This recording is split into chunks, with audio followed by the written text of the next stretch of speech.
قل ادعوا اللہ او ادعوا الرحمن، آپ اللہ کو پکارے یا رحمان کو۔ جب رحمان کا نام آیا تو مشرکین حیران ہو گئے کہ یہ کوئی اور خدا ہے۔ فرمایا اللہ کو پکارو یا رحمان کو، ایما تدعو، جس نام سے پکارو گے، فلہ الاسماء الحسنی، اس کے نام بڑے پیارے ہیں۔ سمجھ گئے مسئلہ؟ یعنی پکارنا اللہ کو ہے، کسی بھی نام سے ہو۔ رزق کے مسئلے میں یا رزاق، بیماری کے مسئلے میں یا شافی، یا کافی، یا عافی، یا معافی۔ ظالم سے تنگ آئے ہیں، یا عزیزاً ذا انتقام، یا حافظ، یا ناصر، یا معین۔ علم و عمل کے لیے یا علیم و یا حلیم۔ اللہ سے مانگنا اللہ سے، قل ادعوا اللہ، اللہ کہہ کے پکارو، یا رحمان کہہ کے پکارو، نام اسی کا لینا ہو، نہ نبی کا نہ ولی کا، نہ حیّن نہ میتن۔ ولا تجہر بصلاتک، زیادہ اونچی نماز نہ پڑھائے، ولا تخافت بہا، اور نہ بالکل آہستہ، نہ ایسا لاؤڈ اسپیکر کہ بریلویوں کی طرح پوری دنیا تنگ آ جائے، اور نہ ایسا جیسے تبلیغی سرے سے لاؤڈ اسپیکر سے نماز نہیں پڑھتے۔ دونوں غلط، 100% غلط۔ وابتغ بین ذلک سبیلا، اختیار کر لے اس کے درمیان کا راستہ، جیسے احسن العلوم میں استعمال ہو رہے، اور پڑھے خاک جل جائے، جل جانے والے۔ حضرت جب نماز میں قرات جہر سے کرتے تو مشرکین سب وہ شتم کرتے، تو فرمایا جہر نہ کرے، اور جب آہستہ پڑھتے تو صحابہ نہیں سنتے، فرمایا معتدل آواز۔ تو پتہ چلا کہ لوگوں کو سنانے کے لیے جو جہر ہوگا وہ آیت کے عین مطابق ہو۔ تفصیل پیغام مسرت میں میں نے دی ہے، چونکہ ایک شخص نے رسالہ لکھا تھا رسالہ کہ محلے والوں گھروں میں بیٹھی ہوئی خواتین کو سد تلاوت کے وبال سے بچائیے، اور بہت زیادہ اونچی آواز سے لاؤڈ اسپیکر چلا کر لمحہ فکریہ ائمہ مساجد اور منتظمین کے لیے۔ 2-4 مولویوں سے فتوے لے لیے، وہ بنگالی بیٹے ہوتے دارالفتاؤں میں، مائی صاحب ان کا کام یہی ہے، فساد فی سبیل اللہ۔ جب یہاں کسی دوست نے لا کے تحریر دکھائی تو میں سمجھ گیا کہ یہ ایک شخص کے خلاف ہے، صرف میرے مقابلے میں یہ شائع ہوا ہے۔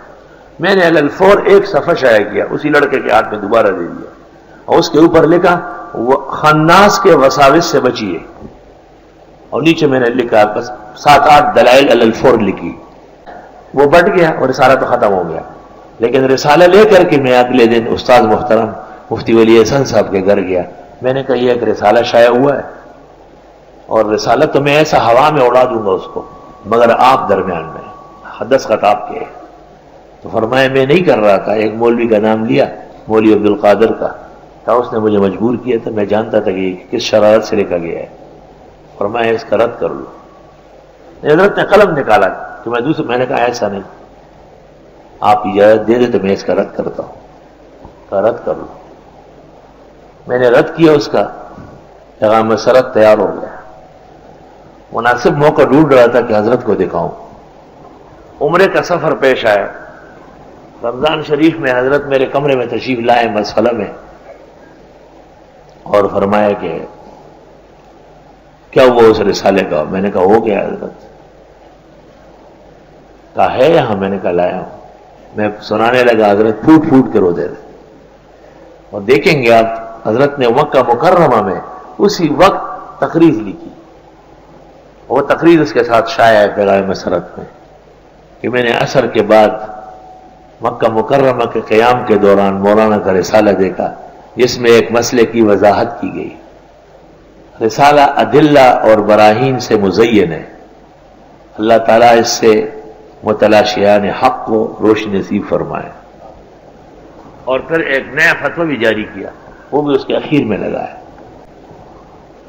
اس میں نے یہ ثابت کیا ہے کہ لاؤڈ اسپیکر کی آواز دور تک جا سکتی ہے، اور لاؤڈ اسپیکر سے جو آیات سجدہ پڑھی جاتی ہے محلے والوں پر، اور راستہ سے گزرنے والوں پر یا خواتین پر سجدہ تلاوت واجب نہیں ہے جب تک وہ یہ سمجھ نہ لے کہ اس وقت آیت سجدہ پڑی گئی. جو سمجھے گا مومن پر ضرور کرے گا. اور اس پر نقول پیش کیے میں نے ابن الحمام کے فتاوی شام میں. نیو ٹاؤن کے دارالفتاء نے حضرت مفتی صاحب سے پوچھا کہ جس رسالے کا مولانا نے رد لکھا ہے اس میں آپ کا فتویٰ ہے. حضرت نے فرمایا میرے حکم سے لکھا ہے. کہا کیوں؟ کہا کہ ہمارے دارالفتاء نے بھی اور دارالفتاء نے بھی غلط لکھا ہے. ان کی بات سے مجھے سب پتہ چل گیا. الحمدللہ اللہ کا لاکھ لاکھ شکر و کرم ہے. ولا تجہر بصلاتک، زیادہ جہر نہ کرے نماز میں. ولا تخافت بها، نہ زیادہ آہستگی کرے. وابتغ بین ذلک سبیلا، اختیار کرے درمیان میں راستہ.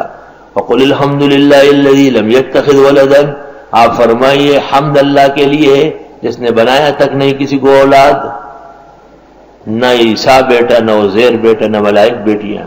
ولم یکن لہ شریک فی الملک، نہ کوئی شریک ہے سلطنت میں جیسے مبتدین سمجھتے ہیں.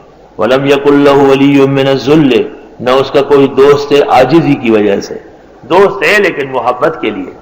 وَكَبِّرْهُ تَكْبِيرًا، اور بڑائی بیان کرے جو واقعی بڑے ہیں.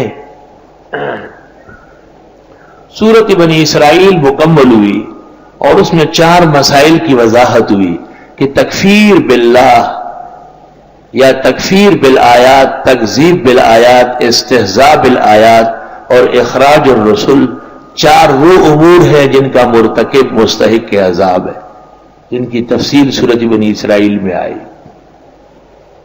اور یہ صورت ممتاز تھی کہ اس میں حضرت کے اسراء و معراج و اعراج کا ذکر ہے. اور یہ صورت ممتاز ہے کہ اس میں 25 سے لے کے 35 تک اخلاقیات ہے. یہ صورت ممتاز ہے کہ اس میں آن حضرت صلی اللہ علیہ وسلم کی بشریت کی قطعیت کا اعلان ہے. اور یہ صورت ممتاز ہے کہ اس میں اللہ کی ربوبیت اور الوہیت کا اجتماع ہے. اور یہ صورت ممتاز ہے کہ اس میں وہ مسئلہ جو سورۃ بنی اسرائیل سے شروع ہوا تھا کہ اللہ ہی رب العالمین ہے. الحمدللہ الذی خلق السماوات والارض وجعل الظلمات والنور ثم الذین کفروا بربہم یعدلون، وہ یہاں مکمل ہوا. یہ صورت ممتاز ہے کہ اس کی ابتدا اللہ کی تسبیح سے سبحانہ، اور اس کی انتہا اللہ کے حمد سے اور تکبیر سے. الحمدللہ وکبروا تکبیرا. تو سبحان اللہ والحمدللہ اللہ اکبر تینوں کلمات اس صورت میں منتشر ہیں اور اللہ تعالیٰ نے اخیر تک اس کو جمع فرمایا ہے.